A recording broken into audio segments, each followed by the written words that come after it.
like candy. Eat you out this Sunday. I can feel the beat on my heart and beats. 'Cause you taste like candy.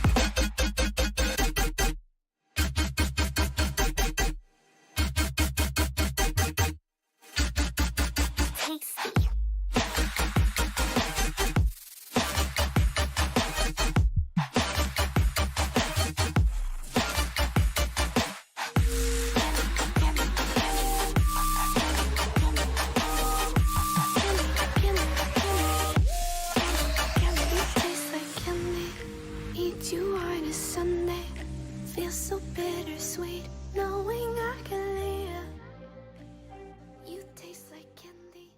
О май гад. Всем привет, ребят, меня зовут Владимир, и вы на канале Иновский. И продолжаем сегодня зайчиковать, получается, вторую главу по ветке отказа. Слышал про такую? О, и нас ждут, говорят, очень неожиданные сюжетные твисты. Твисты-шмисты, будем удивляться, ёкарный Бабаевич. Ладно, окей, го, тебе сразу же изображенница, чтоб ты не грустил и не скучал. Дорогие чатеры, очень рад, здравствуйте, Владимир Шумный, Си-Джей, Тима, Роман, Никита, Джимин, хай.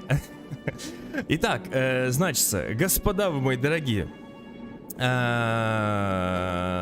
слушай, Владимир, ну, это же прекрасная компиляция, когда кто-то сделал, а потом кто-то другой, кто что-то делает, взял и сделал еще. Это вот Владимиру Шумному спасибо за арт, ну, да, так или иначе, руками он его рисовал или фотошопил там кое-что, где-то что-то, но как минимум создал нам прекрасное превью. Нелли, привет.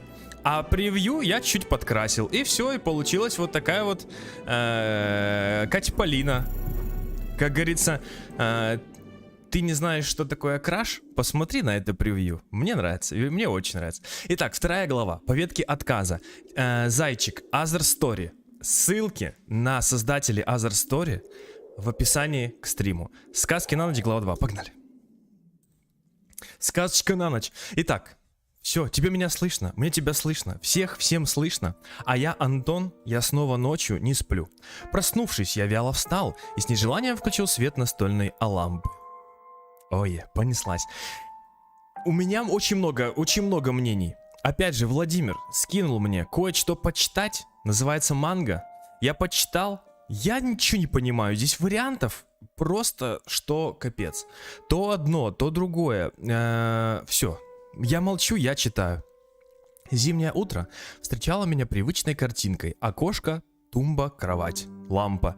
Бессмысленный тусклый свет. Рисуй еще хоть четверть века. Спасения нет. Такое чувство, что с каждым утренним пробуждением меня настигает день сурка. Влад Шутило, привет. А, Владос, это ты? Владос. Николаев, это ты? Ё-моё. Чувствую. Ты по зову сердца, я надеюсь, пришел. Не сказать, что мне это надоело. Это я не про Влада. Скорее наоборот, я рад, что нет никаких кардинальных изменений. Антон, но я чувствую, чует мое сердце, ты ошибаешься. Чует? Ох, чует. Нелли, а мы-то как соскучились по всей этой тусовочке. Зайчиковый, черно-белый. Я у тебя постоянно на вебке такой блеклый. Ну а что делать? Такой стиль. Надо бы для начала поесть. Не хочу ходить голодным. Давай, Антоха, сгущенка заждалась. Владос, я тебя узнал. Все-таки поесть перед школой стоит. Я же не хочу, чтобы ребята услышали, как урчит мой живот. На уроках услышали. Конечно, давай. Океан. Холодильник у нас. Ненадолго думая, я схватил банку сгущенки и хлеба. Естественно. В этом мы с Олей похожи. Сгущенку оба любим. Так, ну это мы, кстати, видели. Правда же ж? Помню, как мама рассказывала, что я, будучи очень маленьким, сгущенку ложками ел, а потом валялся в кровати и плакал. Видимо, все-таки жопа слепалась. Съев второй бутерброд, я запил все водой и убрал со стола. Нам на ветке согласия предлагали вариант, поесть или не поесть. Тут не предложили, но текст тот же. Ну все, пора в путь. Господа, не забывайте ставить лайкосики пожоже и писать комментарии. Комментарии кайф. Комментарии читаю, очень радуюсь. С помощью этого радио можно услышать лишь старые шансоны, последние новости поселка. Так как шансон никому не нравится, а новости всегда плохие, мы его не включаем. Мартика не было, нет. Так стрим только начался, он может еще и придет. Он может еще 100 раз придет. И уйдет, и придет, и снова потом придет. Пусть я не особо сильно надеялся на это, но этого должно хватать. Не сильно я надеялся, но должно хватить. Собравшись, я вышел на улицу. Так. Я вообще то загрузил. Двор встретил меня морозным порывом ветра в лицо. Он будто бы желал доброго утра по-своему. Что ж, ничего так не отрезвляет лучше, чем прохладный зимний ветер и стая снежинок, залетающих за шиворот, и так и норовящие залепить глаза. На других стримах, Нелли, на других вроде бы был. Отлично. Просто здесь текст такой же, и выход с улицы на улицу такой же. Учеба в этой школе только началась, а я уже успел измотать себя как физически, так и морально. Ну, физру-то нам ни одну не показали. Где ж ты там физически-то что-то там? Только в сугробах повалялся в снах своих. Пора идти. Пора честь знать. Это улица. Окей. Конечно, нам надо 10к человек, Тима. Конечно, нам 100к надо. Нам надо всех, кто кайфует от того, что здесь происходит. Проходя по ней, воспоминания о первой встрече с Алисой сами выбираются из глубины подсознания. Если вспомнить, это было довольно пугающе. Где же сейчас эта плутовка? Неужели все было лишь сном? Таким реалистичным? Так. Вот, кстати, в Other Story мало Алисы и всех остальных ее друзей. Не понимаю людей, встающих с утра пораньше. Возможно, у них это вошло в привычку. Работа, школа, другие дела. Удивительно, что по пути я еще никого не встретил. Одному идти даже как-то непривычно. Ну так ты просто таблетки, наверное, выпил. Как бы я хотел ходить в школу вместе с Полиной. И уходить домой тоже. Возможно, это даже реальнее, чем кажется. Нужно просто предложить. И, кстати, по-моему, в этой ветке уже было предложено. Я напоминаю тебе, что в первой главе ветки отказа мы планомерно, положительно выстраиваем отношения с Полиной. То есть сейчас с Катей мы уже успели поругаться, а с Полиной мы уже успели и встретиться и с Олей, и познакомить Олю с Полиной. И все на свете. То есть с Полиной мы прям мы развиваемся. Наши отношения развиваются. Полина раскрывается как персонаж. Я такого не видел еще. Имеется в виду в этой игре. Посматривая на свежие сугробы и красиво переливающийся снег, я поправил рюкзак. О! Пройдя еще пару шагов, я вдруг краем глаза заметил силуэт. Он казался призрачным, но до боли знакомым. Алиса? Неужели это она? Ну не бомжи же здесь. Неужели это она? Нет, это точно она. Я рад снова видеть ее. Расслабившись, я подошел ближе. А это раз и бомж, реально. Алис, привет! Алиса, привет! Вижу, ты решила вспомнить о том самом месте, где мы с тобой первый раз встретились. Чувствую, сейчас будет скример. Тишина. Как у тебя дела? Где пропадала? Троеточие. В тщетных попытках поддержать разговор, я понял, что Алиса не слушает меня. Алиса, я... Антоша! Ничему ты так не научился. Малоозадаченный таким упреком, я нахмурился. К чему это ты? Меньше задавай глупых вопросов и больше слушай, Антон. Иначе твой язык рано или поздно доведет тебя. Слова Алисы заставили меня поежиться. Это угроза? Нет, это факт. А теперь слушай внимательно и не перебивай. Знай, я не должна этого говорить, но все-таки я решила пойти на риск. Со временем я начинаю понимать все больше. В чем ты? Твоя сестра в опасности, Антон.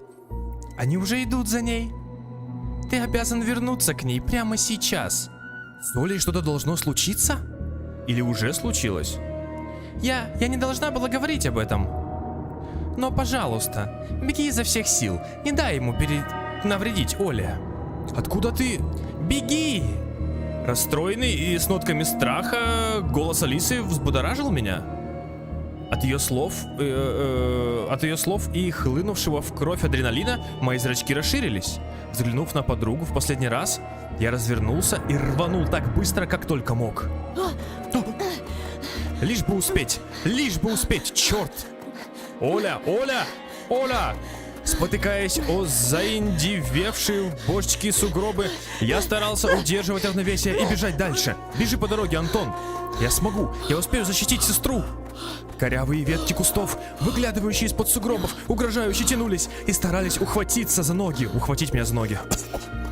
Как назло, свежий только выпавший рыхлый снег превратился в зыбучий песок, желающий остановить, сковать, а затем утащить меня под свою толщу. С каждым движением я старался увеличивать скорость и не обращая внимания ни на усталость, ни на то, что я вдыхаю слишком много ледяного воздуха. Болезнь меня сейчас не волновала. Мокрый и уставший, я стал сбавлять темп. Нет, нельзя, надо бежать. Надо успеть домой. Ноги налились свинцом, и я уже их не чувствовал. Силы все больше начинали покидать меня. Но страх овладевал всем телом, подгонял мышцы сокращаться, а сердце биться сильнее.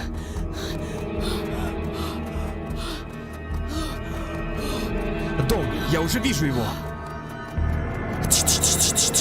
Близко.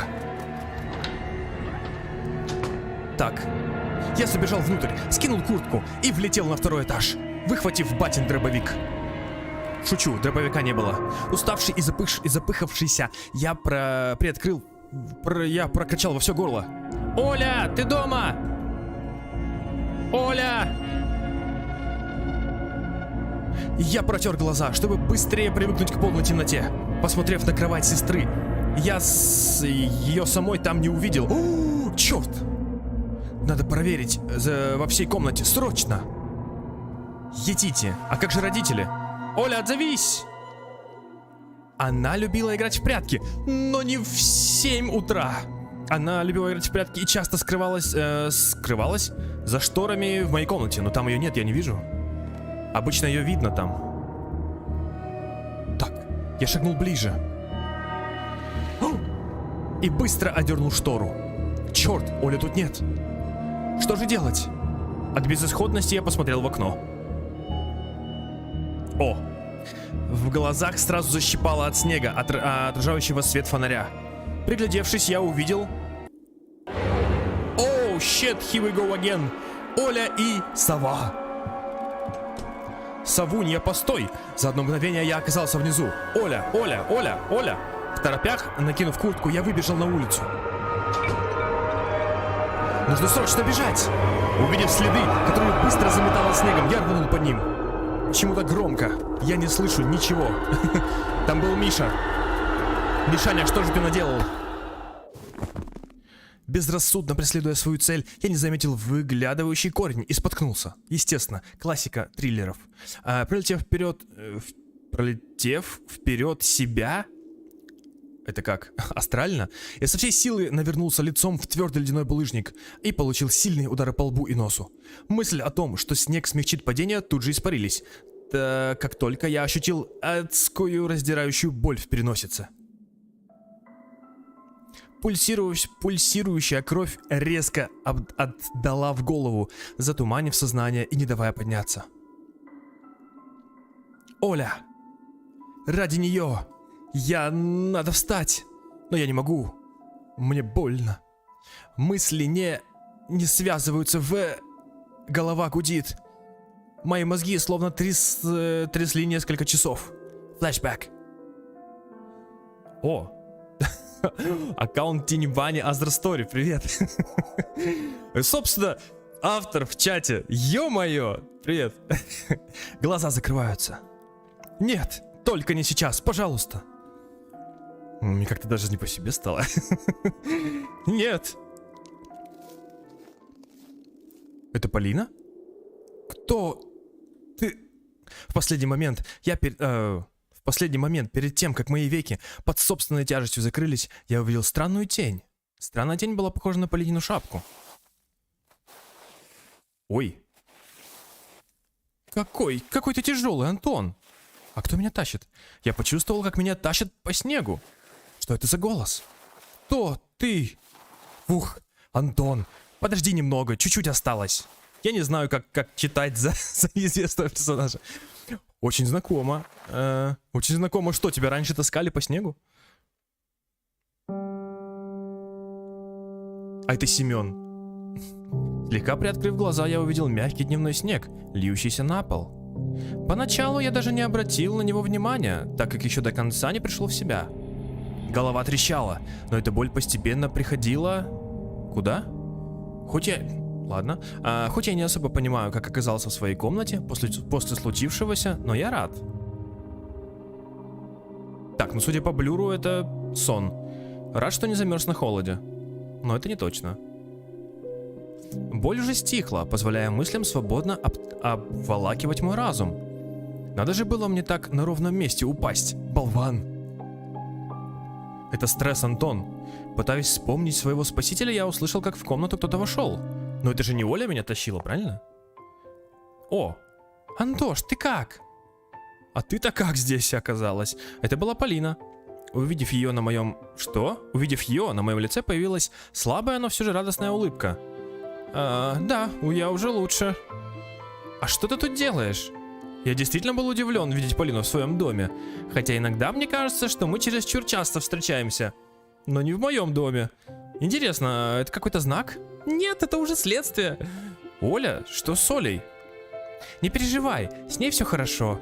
У тебя нет поводов за нее волноваться. Конечно, она же не ходила с воображаемой совой-убийцей. Я представил, как Полина тащит меня за руки по снегу, и за это мне стало неловко. А она сильная. Она не пианистка, она контрбасистка. Прости, что заставил тебя тащить такую тяжесть. Полина ее съела. Ее и Олю. Ну, в смысле, меня. Ахаха, Антоша, ты такой забавный. Где-то я уже это слышал. Это было так, небольшая трудность. Со мной ничего не будет. Я качаюсь. Я на протеине. А вот тебе сильно досталось. Точно ничего не болит? Полина произнесла это с особенно ласковым голосом. Да нет, уже не болит. Правда, голова немного кружится. Надеюсь, до завтра должно пройти. Я с теплотой и благодарностью посмотрел на свою спасительницу. Кирилл Плей, привет. Наконец, еле собрав расползающиеся в голове мысли, я спросил: а как ты нашла меня? В лесу кого-то найти — огромное везение, особенно для заблудившегося. Так мы вообще во дворе, это даже вообще, это же вот прям мистика какая-то. Я шла в школу и заметила тебя, идущего вдоль проселочной дороги. Она увидела, как я убегаю. Я хотела подойти и поздороваться, но увидела, что ты разговариваешь с кем-то у фонарного столба. После ты резко развернулся и убежал. И твой собеседник лишь посмеялся и скрылся за домами. Я нашла это странным и быстро пошла по твоим следам. Я бы даже сказал, очень быстро. Позже ты забежал к себе домой, и я решила, что все нормально. Но как только я собиралась уходить, ты неожиданно выбежал и начал кричать имя своей сестры. Я испугалась и спряталась за ближайшим деревом. Ты побежал в мою сторону, но вдруг споткнулся и рухнул на землю. Со стороны казалось, что ты свернул себе шею, но мне было так страшно за тебя, Антон. А где родители все это время? Тима, пожалуйста, приходи, всегда рад. Но благо ты лег на спину, и я поняла, что ничего критического не произошло. То есть критический урон не получил, крит не прошел. А когда побежала к тебе, ты уже отключился. Подбежала. И дальше ты, наверное, не помнишь, что произошло. Полина вправду позаботилась обо мне. Я хочу сказать спасибо тебе. Если бы не ты, Полин, валялся бы я в канаве, видимо. Родители ушли, да. Ну, что-то это какая-то попахивает мистикой. Я сделала то, что должна была. Не стоит благодарностей. Она мило улыбнулась, и от этой улыбки в груди появилось приятное греющее чувство. Ну, камон, уже расцвело. Оля не может быть где-то, кроме дома. Она вроде в детский сад не ходит, хотя где-то там что-то я слыхал. Как же хорошо, что я знаком с ней. А как мои родители отреагировали на это все? Мама, скорее всего, была в ужасе. У тебя такая классная мама, Антон. Только ее нет почему-то в доме. Когда я постучала в дверь, она быстро открыла ее. И как только увидела тебя в синяках, лежащего на земле, она тут же обняла меня и поблагодарила. А я-то валялся в это время. После мы быстро уложили тебя в кровать. Мы? Стоп. Я что, не в школе? Я что, не в школьной одежде? Ахаха, не бойся, я не подсматривала. Я раздевала закрытыми глазами. Потом твоя мама позвала меня на кухню, напоила чаем и отдала мне твои конфеты. У нас были конфеты? О, это точно подстава. У них не было конфет, только сгущенка. Я видел. С каждой секундой все больше вопросов. Она рассказывала интересные истории о том, какой ты был маленький и смешной, не то что сейчас.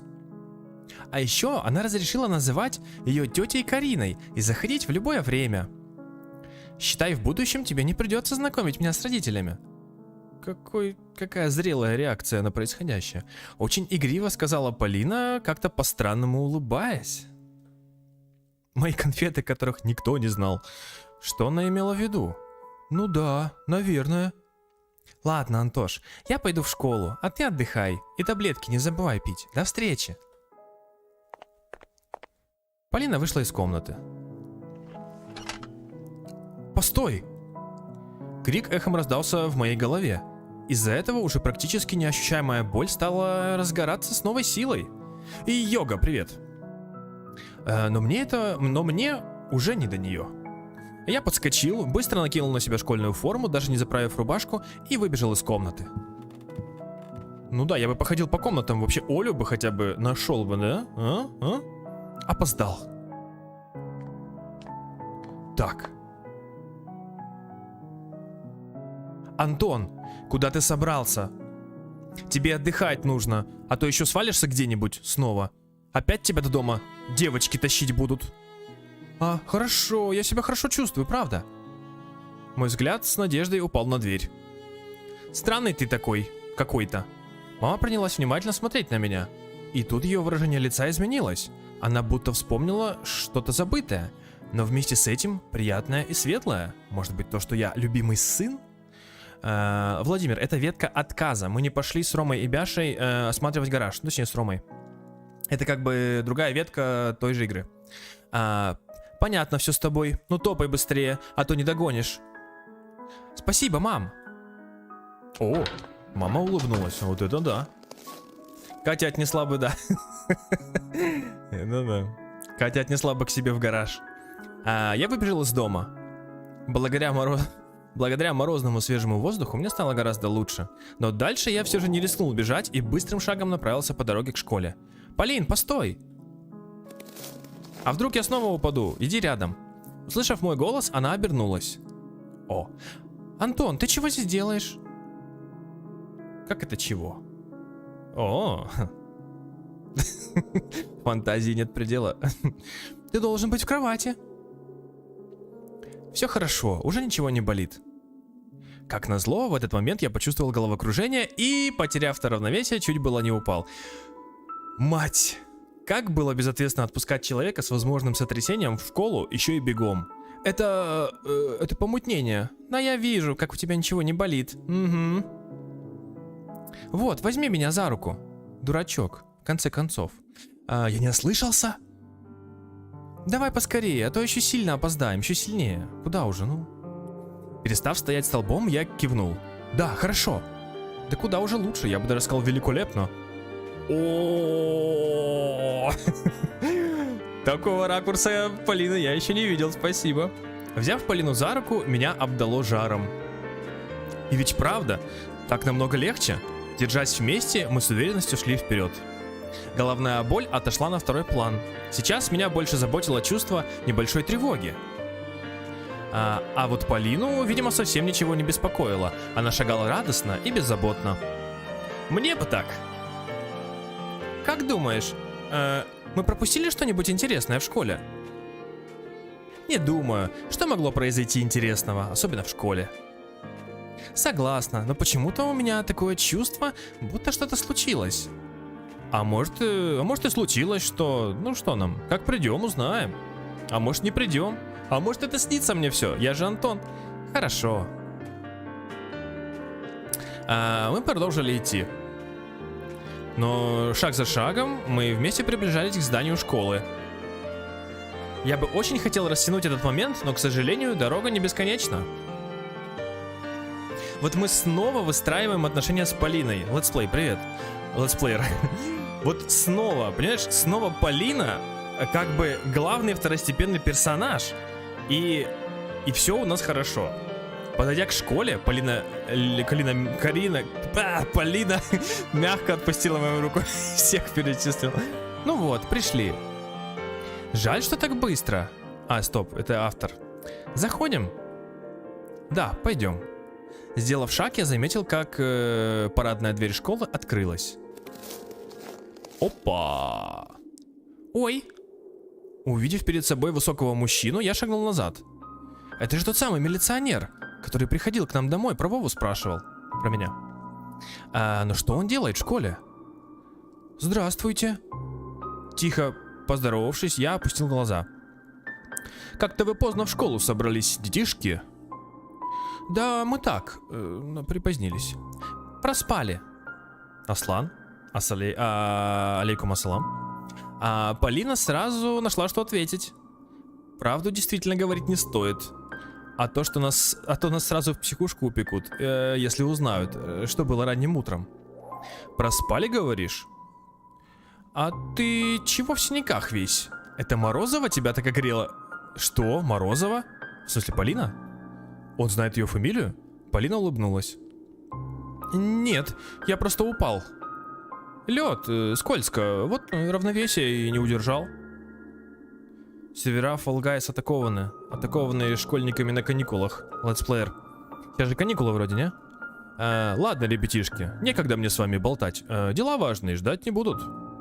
Единственное, что хочу сказать, будьте осторожнее, в поселке сейчас неспокойно. Ну, сами понимаете, лед, скользко. Дети в синяках. И чтобы вечером из дома не выходили. Специально по улицам проезжать буду. Если увижу кого, сразу в отделение. К бомжам пьяным.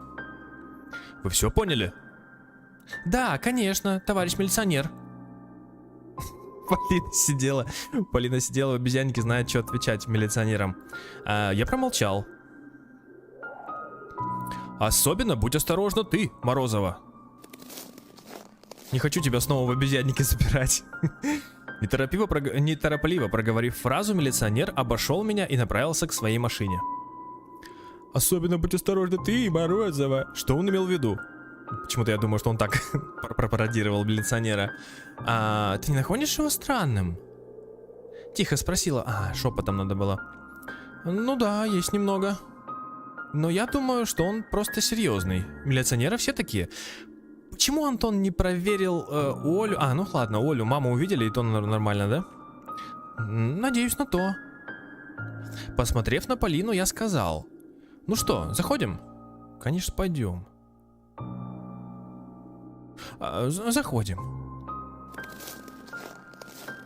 Я подошел к двери и специально широко распахнул ее. Как только Полина зашла, я тут же последовал за ней. Ну окей. Пока вроде бы как мы по реальности ходим, но это не точно. Ладно, Антош, мне надо зайти в класс музыки. Еще увидимся. Да. Улыбнувшись, Полина поспешно ушла. Мне же осталось лишь зайти в класс. Волнение хоть и настигло меня, но оно было недостаточно сильным, чтобы овладеть мной. Какой рефлексирующий молодой человек. Я зашел в класс. И что, и сразу сел? И меня даже не спросили, где я шлялся, как любит Лилия Павловна. Придя к началу урока, я извинился за опоздание учительнице. Благо мама позвонила ей заранее. Хорошо, как удобно. После чего поспешил сесть на свое место. Классная работа. Такая ли она классная? Сидеть за партой и слушать монотонный рассказ Лилии Павловны было невероятно утомительно. От безделья я водил ручки по листу, вырисовывая различные узоры. Время от времени я поднимал голову и смотрел в то окно, то в окно, то на часы. Время тянулось невероятно медленно, и хоть до звонка оставалось уже пару минут, казалось, что это целая вечность. Невыносимо и мучительно долгая, такая же, как и зима за окном. Окей. Мимолетная мысль на черном фоне. Просидев остальную часть урока, я наконец дождался звонка. Осознание того, что началась перемена, вернуло мне мои жизненные силы и столь настойчиво вытягиваемые Лилией Павловной. Однако идти все равно никуда не хотелось. А Полина, кстати, пришла? Я откинулся на спинку стула и снял очки. А, вон Полина сидит. Забавно порой смотреть на людей, когда они такие, когда они не такие, как мы привыкли их видеть. Будто передо мной ожившие пятна краски на рисунке. В такие моменты я начинал чувствовать себя посетителем музея. И, будучи сторонним наблюдателем, с удовольствием смотрел за тем, что происходит вокруг. Ромыч, да я! Да подожди ты, сам сейчас разберусь. Я повернулся в сторону друзей и пригляделся. Друзей? Друзей? Ладно. Я повернулся в сторону друзей и пригляделся. Угу. Ромка с Бяшей сидели так близко друг к другу, что в моих глазах превратились в одну большую кляксу. Но я все равно мог разглядеть их очертания. Наклонившись, они с усердием что-то пытались сделать. То и дело, оттуда доносились щелканье и звуки глухих ударов чего-то тяжелого о парту. Команда Вольтрона. Здесь, на месте. Эволюционирует. Не по дням, а по часам. Кажется, стоит заканчивать с живым авангардизмом. Антон, тебе сколько лет? 48, ты философ? Я нацепил очки и подошел поближе. С авангардизмом. С вот этим вот. А что вы делаете? А почему вы на уроке разговариваете стоя? Только сейчас я заметил, что в руках у Ромы была серого цвета ручка, которую он пытался раскрутить. А что такого? Уф, сволочь, крепко сидит. Да вот, Ромыч, на перемене у одного тут ручку приватизировал. С удовольствием перевел взгляд. Я с удивлением перевел взгляд на Рому, а про себя прикинул. Ага, приватизировал, скорее устроил рейдерский захват. О, нечего было гнать, что в карты меня обыграть сможет. Ну вот и трофей. Карточный долг. Рома еще раз посмотрел на ручку и протянул мне. Эту я видал. Взглянув на нее поближе, я понял, что это не просто ручка. Она была целиком сделана из металла. А сбоку, рядом с надписью «Брест», красовался маленький мониторчик. Ничего себе технологии. Ого, ничего себе. Да это прям как в шпионских фильмах. Ага, только она не работает ни хера. Вот я и пытаюсь посмотреть, что с ней. Так, может, батарейки надо? Я стал проворачивать ручку и на обратной стороне вдруг увидел аккуратно выведенный чем-то острым 3 буквы ОВП. Да она, похоже, еще и именная. Ну-ка дай. Дима, привет. Я передал ручку Бяше, и тот, наконец, заполучив ее, стал внимательно изучать. Крутая она. Я тоже, когда выжигаю, иногда внизу имя пишу, ну, как известные художники делают. Мне стало как-то нехорошо внутри. Неужели можно просто так поставить на кон такую крутую вещь? Наверное, нет.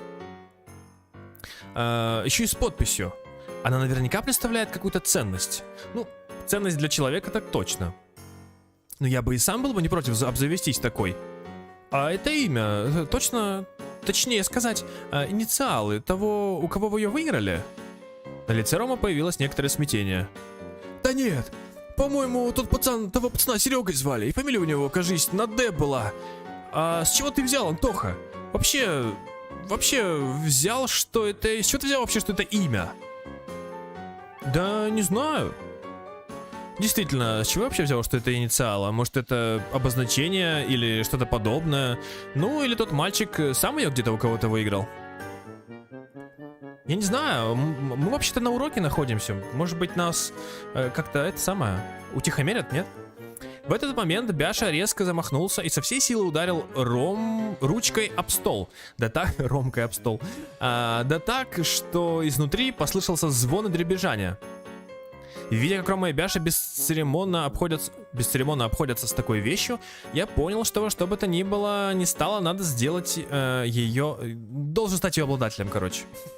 Пускай эта ручка может и сломанная, но сам факт наличия у меня такой давал бы очень много. Например, ничего. А от мысли, что эти двое могут с ней сделать, мне становилось даже как-то страшно за нее. Ну, гон от Суефа, ПВП. А может быть, 2 на 1. Я посмотрел на Ромку и крайне неуверенно спросил. А если она, ну, не сработает, может быть, ты отдашь мне ее? Рома смирил меня взглядом и хищно улыбнулся. Ты извини, братан, но я вещами просто так не разбрасываюсь. Ну разве что разыграть могу. Блин, реально сейчас Суефа начнется? Только он сказал об этой игре, как мне почему-то вспомнилась Алиса. Ну, давай я с тобой на нее сыграю. Только во что? Суефа, я подсказываю. Суефа. А Ромка окинул меня взглядом сверху вниз. На что играть собрался? У тебя хоть бабки есть? Да тут у кого-то они вообще есть, мы в школе, алло, какие бабки? Какие бабки? Я могу булку свою разыграть, ну или сгущенку там, я не знаю. Нет, Владимир, у меня монетизация буквально неделю, мне еще ничего никто никогда не заказывал. Кстати, поддержать меня вы можете донатом, супер спасибо или супер стикером, и вроде бы больше никак, наверное. Да, спонсорскую подписку я еще не настроил. Я медленно вывернул содержимое брюк в слабой надежде найти хотя бы пару монет. В кармане послышался шелест. О! Флэшбэк. Я выудил из штанов тот самый вкладыш с Мерседесом, который получил от Алисы. Привет из первой главы оригинальной игры, да? Вроде как. Или первый, или второй, вроде первый. На вкладыш играете? У Бяши округлились глаза. Стоило поднести картинку с машиной поближе, а вот Рома сохранял хладнокровие. Это же...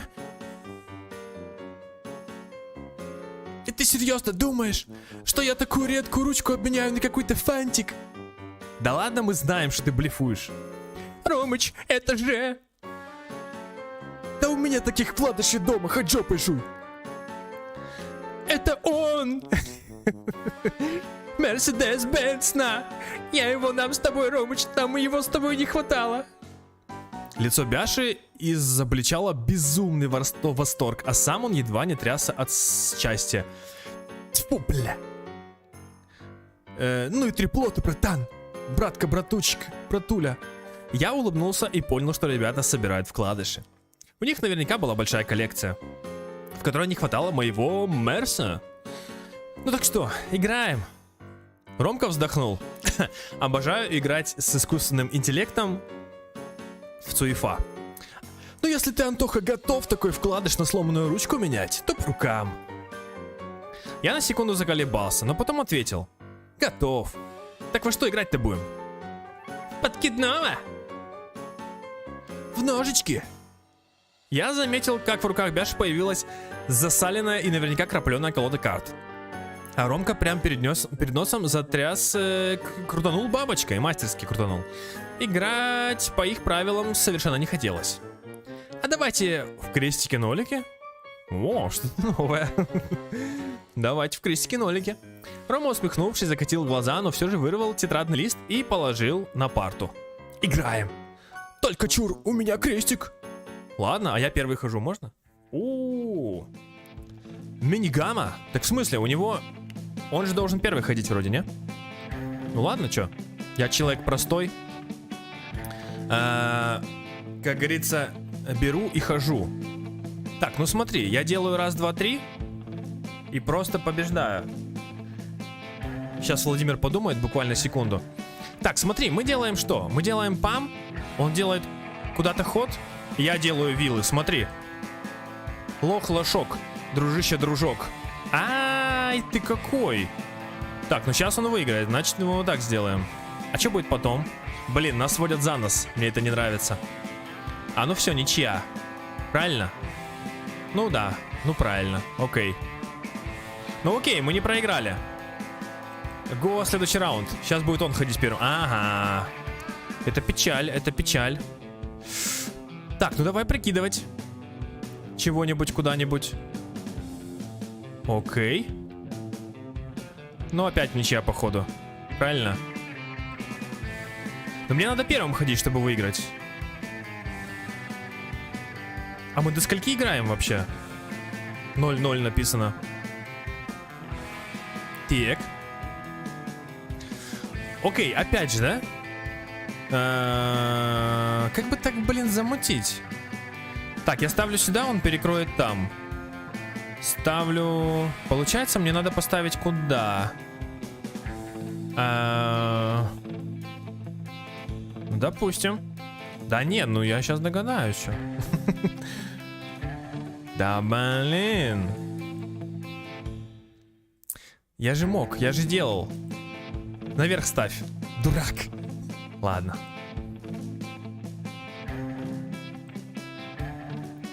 Так, ну давай. Не, ну виллу он не делает.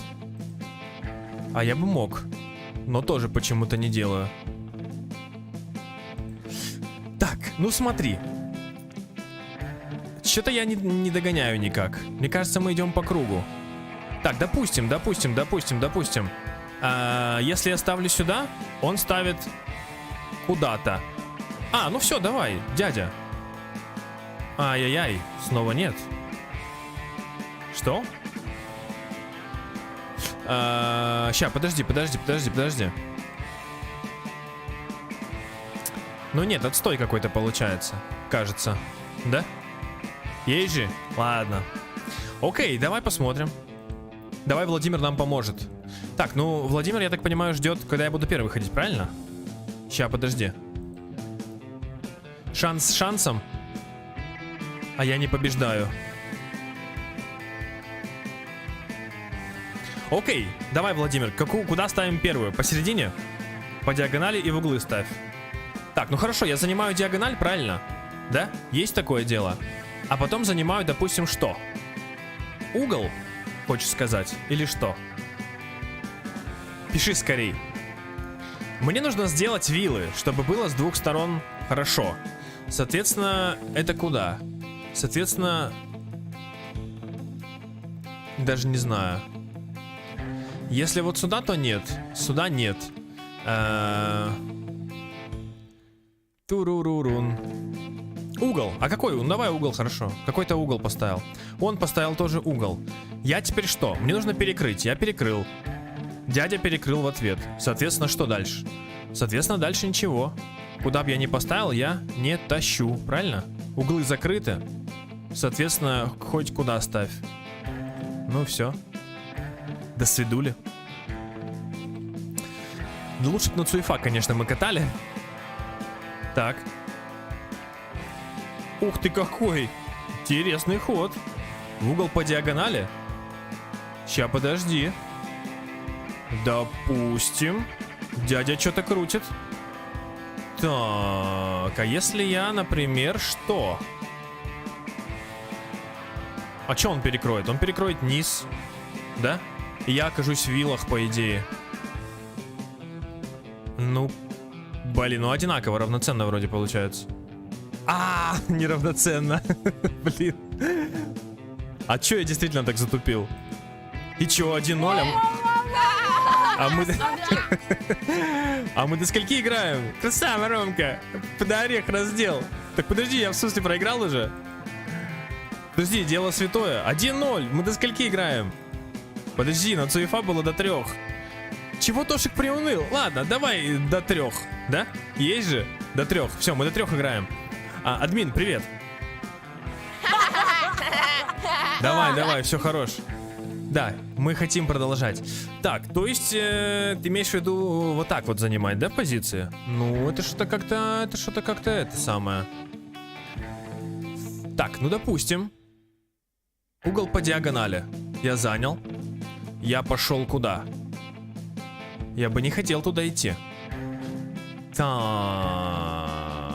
ну диагональный угол я уже не занимаю. Если я ставлю сюда, он ставит, допустим... он выиграет, да, мне нужно перекрывать. Вот это я, конечно, молодец. Так. Да, сейчас я, походу, первый пойду. Снова ничья. Так, давай, куда ставим первый? Первый крест. Вот я первый хожу, и куда я ставлю? Вот сюда? Угол, да? Правильно? Я помню, мне кто-то рекомендовал сначала занимать центр. На 7. Что на 7? На 7 это что? Раз, два, три, 4, 5, 6, 7. Лево, низ. Я ставлю лево, низ. Бам. Дальше что? Он ставит здесь. Окей. И что? Дальше что? Ну вот смотри. что он займет? Если я поставлю вот сюда, у меня откроется... Чего? Ничего. Мне нужно 2 позиции сразу. Эта позиция уже закрыта. Соответственно, нужно 2 позиции в другую сторону. Наверное, как-то так. Право-низ. Ну, давай право-низ. Ну, окей. Ну вот так уже не получается. Так тоже смысла нет. Вот так смысл он как бы перекроет. Ну, опять ничья, походу. Я так предполагаю. Блин, подожди, я как-то через центр побеждал. А может сохраниться? О, реально можно? О, я сохранюсь. Как говорится, 1 раз я уже пролетел. Давай все-таки центр, да? Лево-вверх. Ладно, давай лево-вверх. Как говорится, 1 раз покатаем. Ну, допустим, он сейчас центр займет. Нет. Нифа, блин, как он так разматывает? Ну все. Можно загружаться. Подожди, как загрузить? Кайф? Я просто размотан. Допустим. Ты чё мутишь? Я опять размотан? Что происходит? Владимир вообще перестал справляться. Эту схему? Схему углов? Ну слушай, ну что-то пока что вообще не фая. Так, ну подожди. Мне вообще из этой ситуации как выбираться? Что происходит? Давай я центр займу. Ну все, пошел ты. Так, допустим. Ага, ну вот сейчас виллы могут и начаться, кстати. Давай так. Ага, естественно. Давай вот, соответственно, вот так. Соответственно, вот так. И вот так. Окей, давай я сохранюсь на первом ходе. И все. И вот с этого момента я жду твоих сообщений. Первый ходишь лево-низ, потом право-низ, потом лево-вверх. Значит, лево-низ я походил, потом право-низ, право-низ, и потом лево-вверх. Правильно? Андрей Холод, привет. И потом лево-вверх, лево-вверх. И работает. А схемка-то рабочая. Так, я сохранюсь. Блин, крестики-нолики, вы что делаете? Что за позор? Позорят меня. Окей, я снова хожу первый. Хожу лево... стоп, как там было? Да, это Астростория, 2 глава, по ветке отказа идти в гараж с Ромкой сначала. Так, лево-низ, право-низ. Все, я вроде запомнил. Кайф, я запомнил. Я классно запомнил.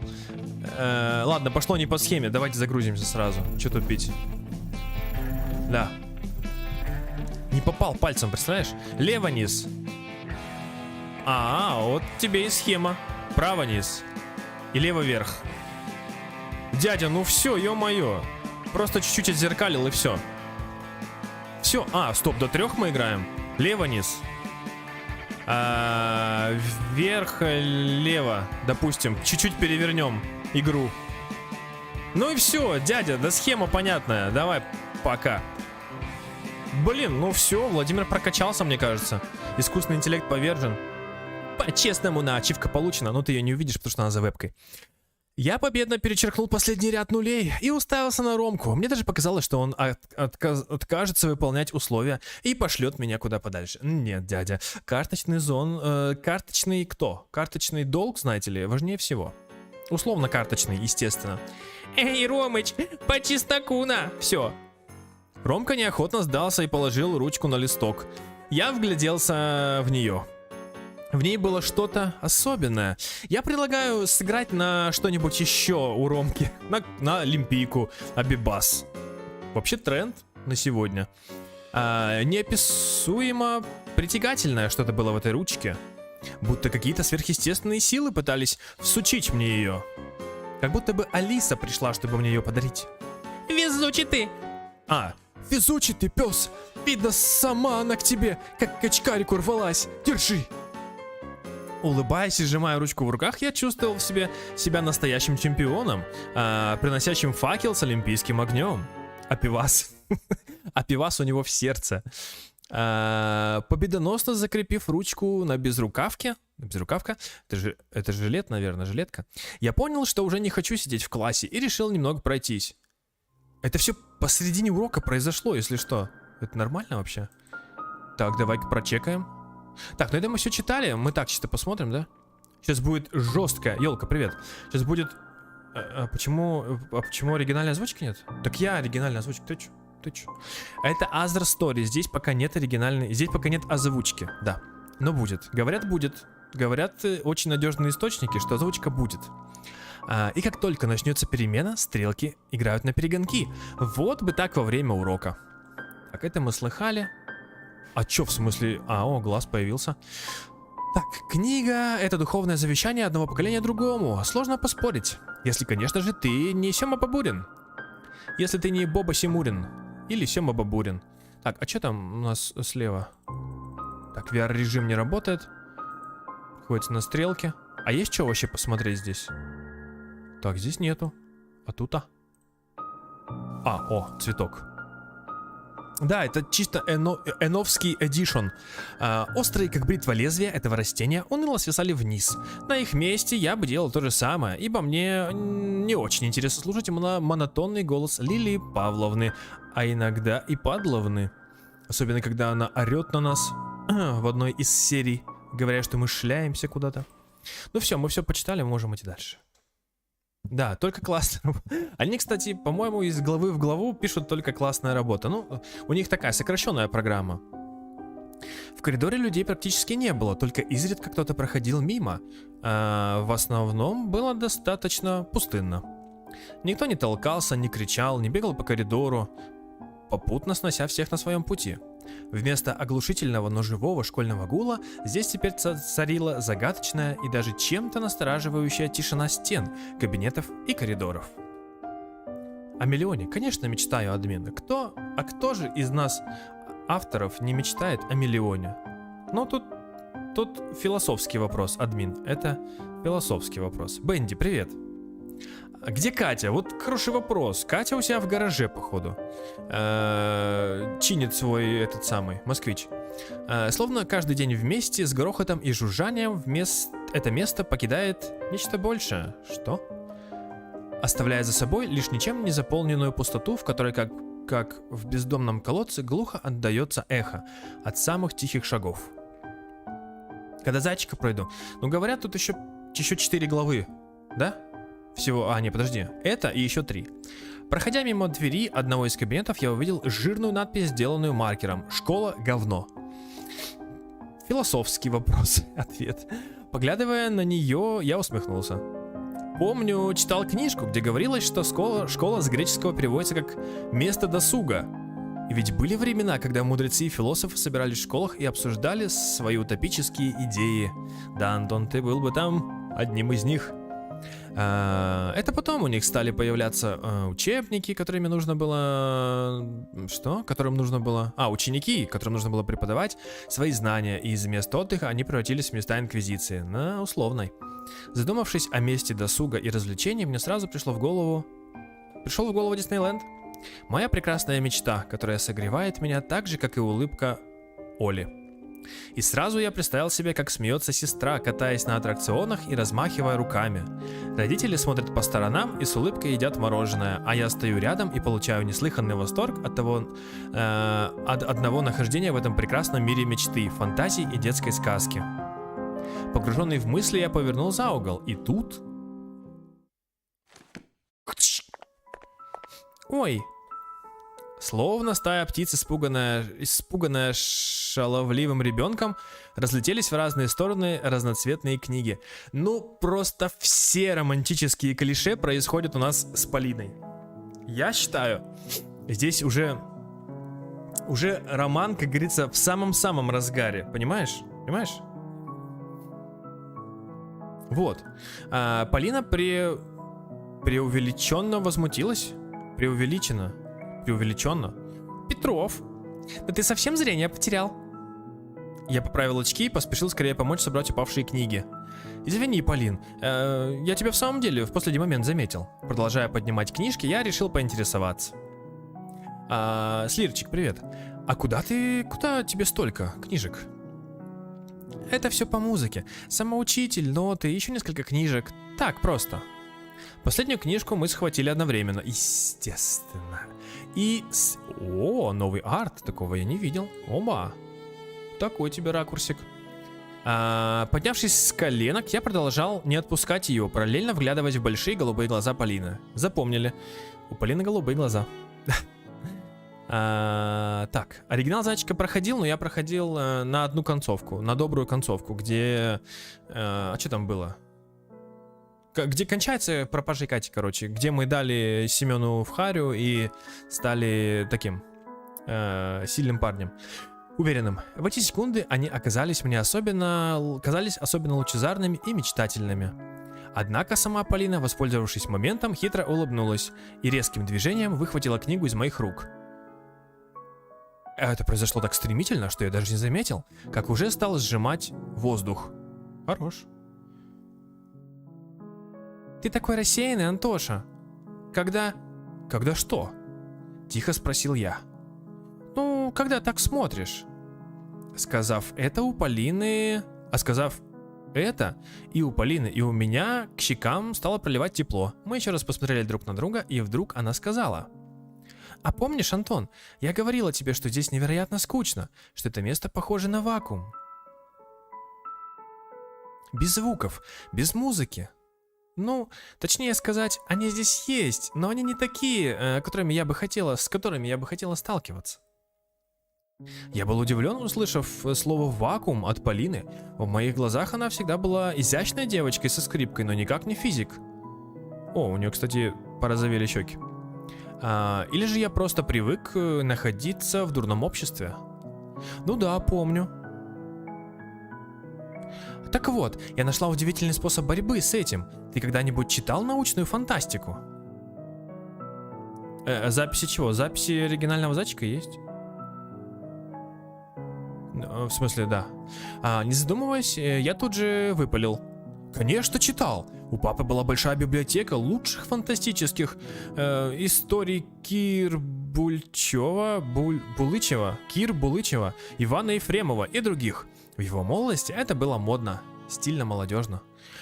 Помню, когда и мне самому в 3 классе подарили девочку с земли, я тоже с упоением зачитывался историями и путешествиями Алисы Селезневой. Да, это 2 глава ветки отказа в Азерсторе. И даже отчасти завидовал ей... Завидовал ей. Классная девочка, смелая, бойкая, а самое главное, до ужаса любопытная. Вдохновившись прочтенным, я часто рисовал космические корабли, другие планеты.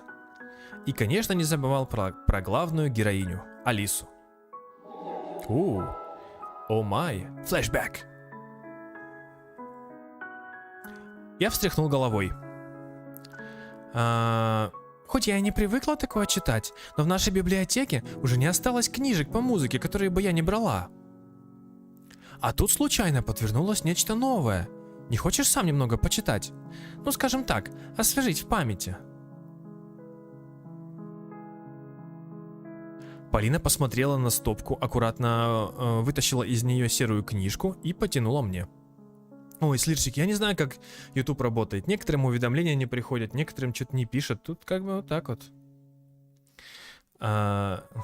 Полина что? Много работает? Возможно.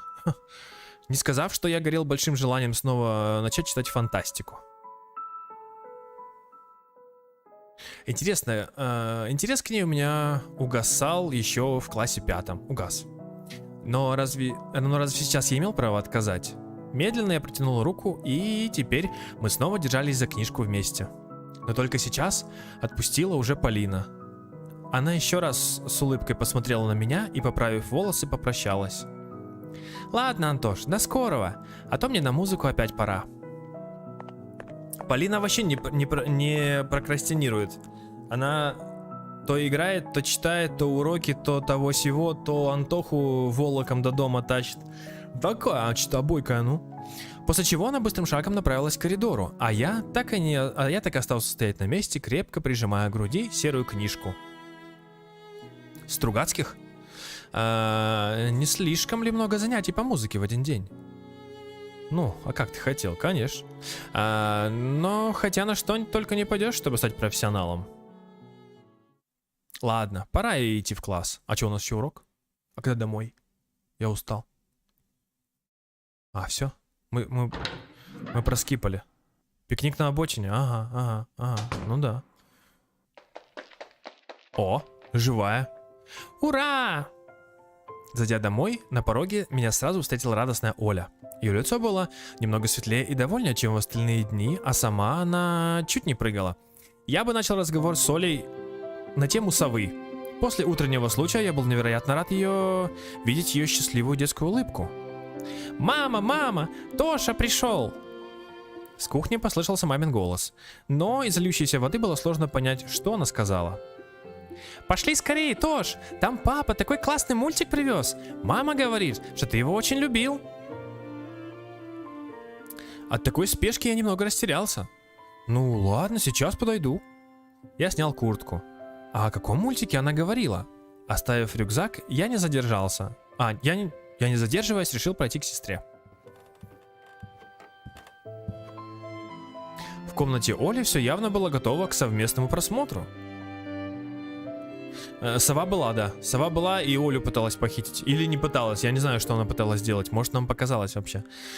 Телевизор работал, подушки стояли на кровати у стены, а рядом на табуретке красовался поднос с открытой банкой сгущенки и стопкой нарезанного батона.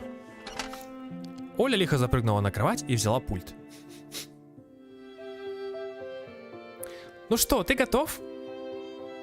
Ну давай посмотрим. А что там папа привез? Только недолго, Оля, а то мне еще домашку делать. Я прекрасно понимаю сестру. Любому надоест сидеть в 4 стенах и смотреть один и тот же мультик 100 раз. Я так понимаю, она не ходит в детский сад, да? Ну, здесь, по крайней мере.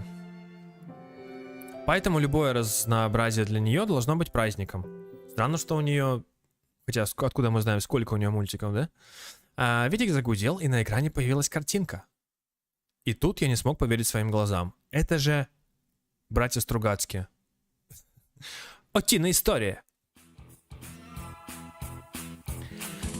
А вот и авторские права лучше перемотаю. Я присел на кровать открытым ртом, не отрываясь, смотрел на заставку. Ту-ту-ту-ту во время припева Оля громко смеялась и напевала сказки. Я уселся поудобнее. Это действительно мой самый любимый мультик с детства. И как я мог о нем забыть? Бесстрашный Скрудж Макдак, его племянники Дилли, Билли, Вилли, заклятый враг Скруджа, Гломбольд, братья Гавс, Магика. Магика? Я практически помню до сих пор всех. И этот, как его, а точно, Зигзаг. Ведь он еще появился в мультфильме про чертова плаща. Но, как по мне, это лишь отталкивающая частичка от действительно большого и захватывающей истории о приключениях самого богатого селестия в мире. О май гад. И от нахлынувших воспоминаний я стал непроизвольно улыбаться. Да как же это было так прекрасно, что могу посмотреть с сестрой этот мультик и еще не получить авторских прав за это. Я вновь, как и раньше, погрузился в страну беззаботности и детского восторга. Словно моя самая заветная мечта сбылась. И это так прекрасно, импровизация джазовая прямо здесь. Как же давно я не видел этот мультик. В эту секунду в голове пролетела мысль, что у меня еще куча домашней работы. Кому она нужна, когда такой мультик здесь в эфире? Представляешь, ну, прям сиди и смотри. Пожалуй, именно этого мне и не хватало в эти дни. Просто прекрасно. Оля, давай вместе. Оля говорит, давай вместе, Тоша. В любой другой момент я бы назвал это детской глупостью. Но сейчас сказки. Так, мне очень нравится этот саундтрек. Когда он закончится? Пожалуйста. Все, спасибо. Да, не пролетит. Ты знаешь, что такое авторское право и как быстро оно пролетает? Поэтому только что это была не авторская песня, это была импровизация от Владимира Яновского. Как говорится, это был кавер. Это был кавер на классическую джазовую, ну как классическую. Ну хотя ретро точно. Короче, ладно. Возвращаем вайп обратно в студию. Вечером пошел снег. Я стоял у распахнутой форточки и с жадностью глотал холодный зимний воздух, медленно потягивая сигарету или сигару. Внутри комнаты было невероятно душно, и делать ничего не хотелось. Ладно, Антон вернулся в студию, в черно-белый фон. Что? Что? Это самое... Как мне эта глава? Слушай, ну пока что эта глава чисто про Полину. Вот я не представляю себе, если случится поворот, в котором Катя вдруг станет как бы нашей точкой преткновения, да, и главным второстепенным персонажем. Я даже не представляю, потому что сейчас все события бьют в Полину. То есть у нас все хорошо с Полиной, и мы планомерно складываем с ней здоровые отношения детские. Все нормально с Полиной.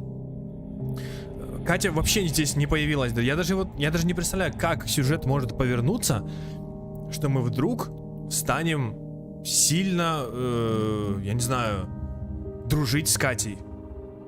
Мы даже с ней не пересекаемся, а когда пересекаемся, ругаемся, поэтому, ну я не знаю. Я каждый раз, когда жму перелистнуть текст, я каждый раз такой, ну сейчас Катя появится, ну сейчас Катя появится, ну сейчас Катя появится. И она не появляется, поэтому, не знаю, жду. Ну это же игра славится крутыми поворотами. Вдобавок, я только недавно закончил с Олей смотреть приключения дядюшки Скруджа. Мы с большим трудом сделал домашнюю работу. Естественно. Звери были, да, мы пробегали мимо забора, там стоял Михаил, я точно его помню. Вот. Остальных не видел, но, вероятно, они там были. Теперь мне хотелось только тишины и немного спокойствия. И немного попеть еще раз этот великолепный джингл. Нет. За окном большие хлопья снежинок кружили в своем неповторимом и завораживающем вальсе. Не вижу, но представлю. Они-то забавно слипались друг с другом, то приобретая чудный вид, то взымали вверх, пропадая где-то в темноте. Некоторые из снежинок залетали под свет фонаря, начиная праздно блистать и переливаться. Глядя на эту картину, у меня в голове непроизвольно звучала скрипка, ну хоть не джингл из утиных историй, с ее вьющейся волшебной мелодией. И вид падающей живой зимней гирлянды начинал навеивать ощущение праздника. Захотелось снова нарядить елку и с предвкушением ожидать Нового года. Блин, кстати, было бы прикольно, если бы в Зайчике произошел наконец-то Новый год. У них же там зима. Новый год будет? Или это уже после Нового года? Какое число? Подожди, там же было число, там же март вроде, да? Или март, или какое-то там первое что-то там. Новый год уже не будет. Постояв еще пару минут у окна и достаточно насладившись красотой, вот Вова может мне сказать: Владимир Шумный, скажи, какое число у них там? Я не помню. В предыдущей какой-то главе было, когда мы календарь там отрывали. Это же уже после. Январь? Ну все, пропустили Новый год. Постояв еще пару минут у окна и достаточно насладившись красотой вечернего снегопада, я повернулся и посмотрел на рюкзак. Что ж, наконец-то у меня появилось время, когда можно немножко поностальгировать.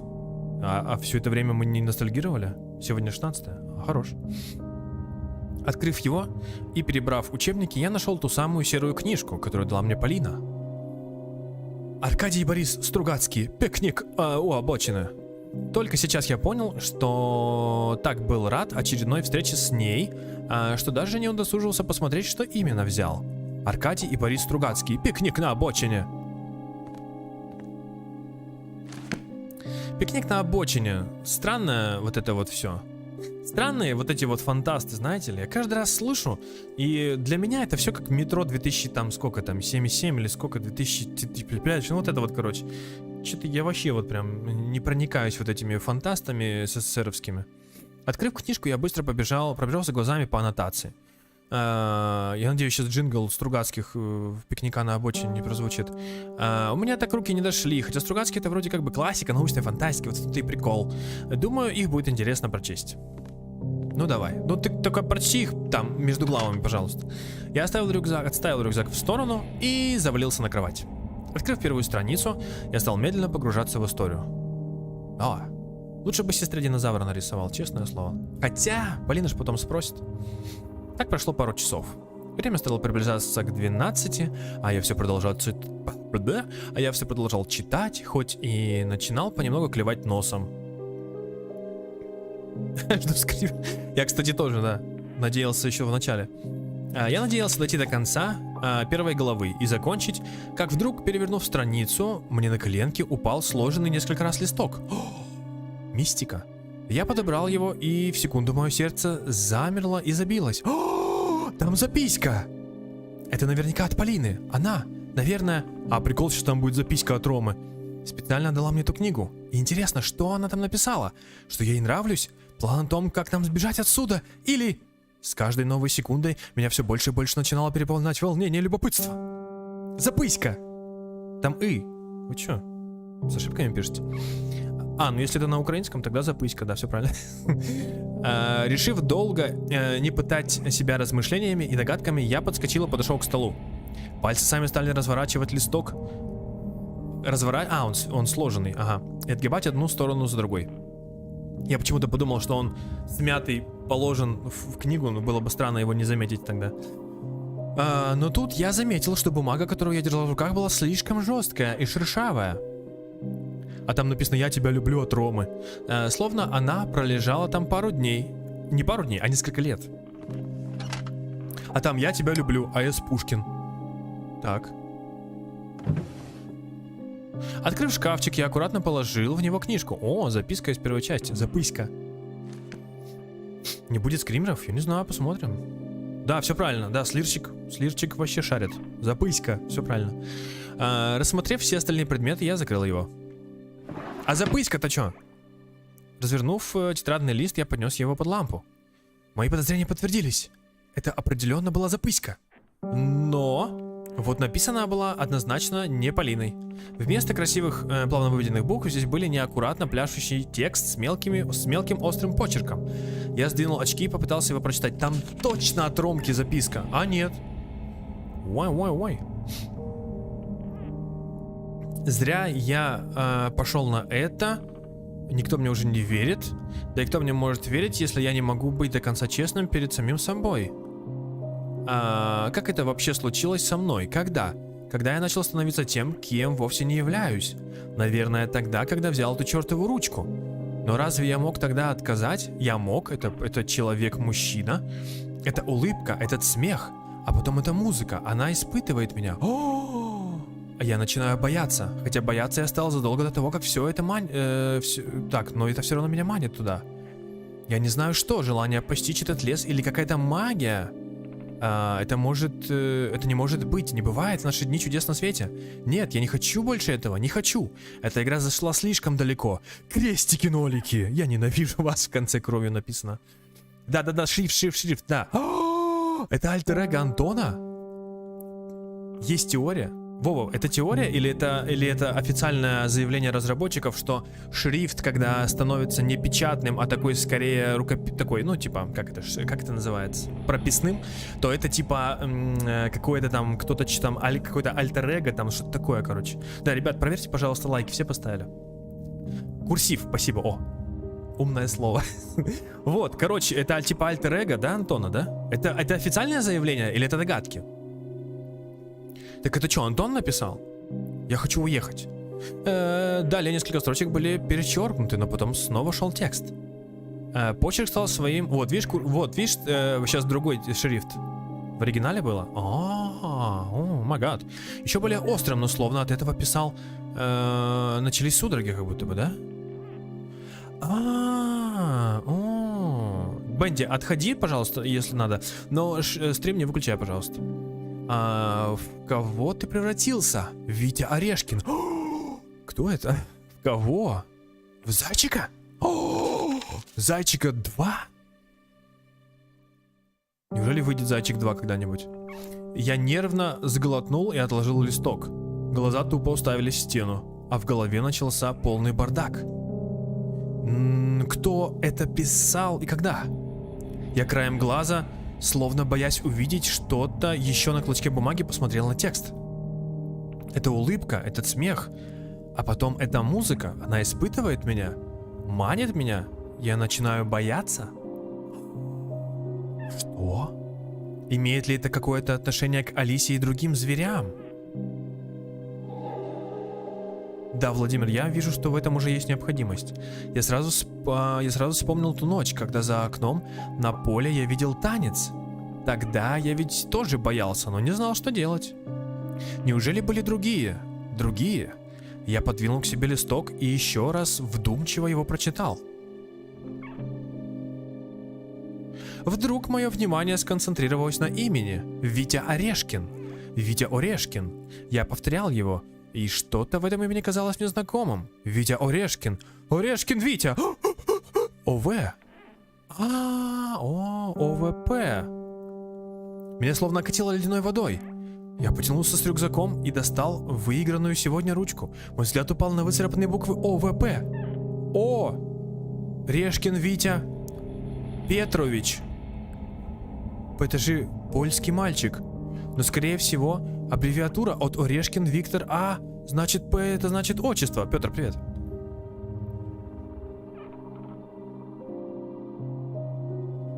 Хотя, может, это просто совпадение. Совпадение? Да, совпадение.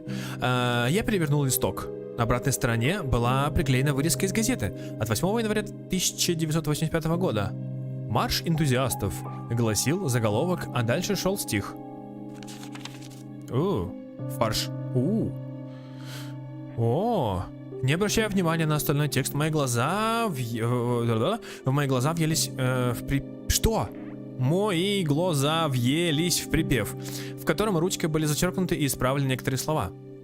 И в итоге получилось четверостишее. У страха нет преград ни в море, ни на суше. Чудных друзей лишь шлет он иногда. Пламя души своей тайну зверей в тайге.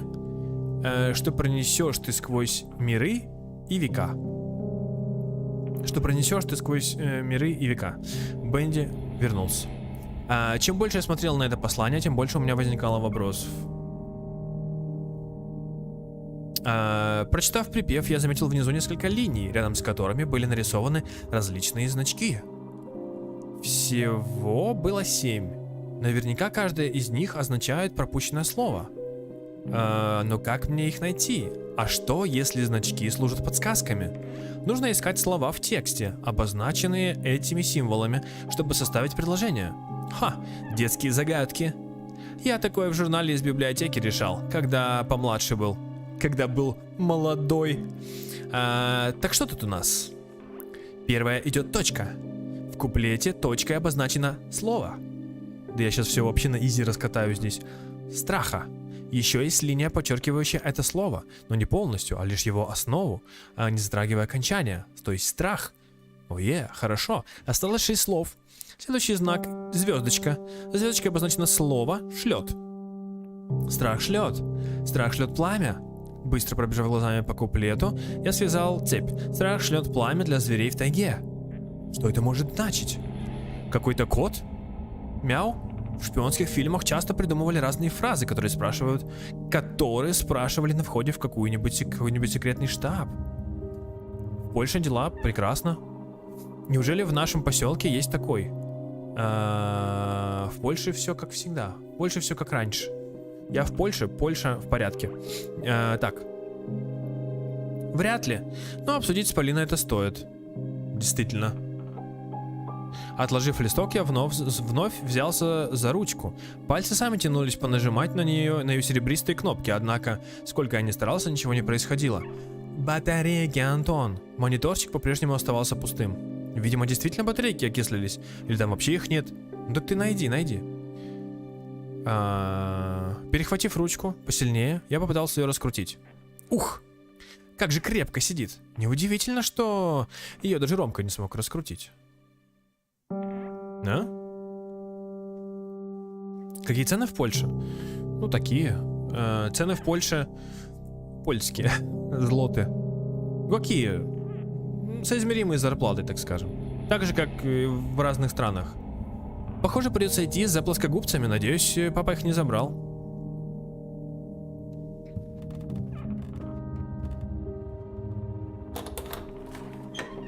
Открыв дверцу кладовки, я стал беспорядочно в ней рыться.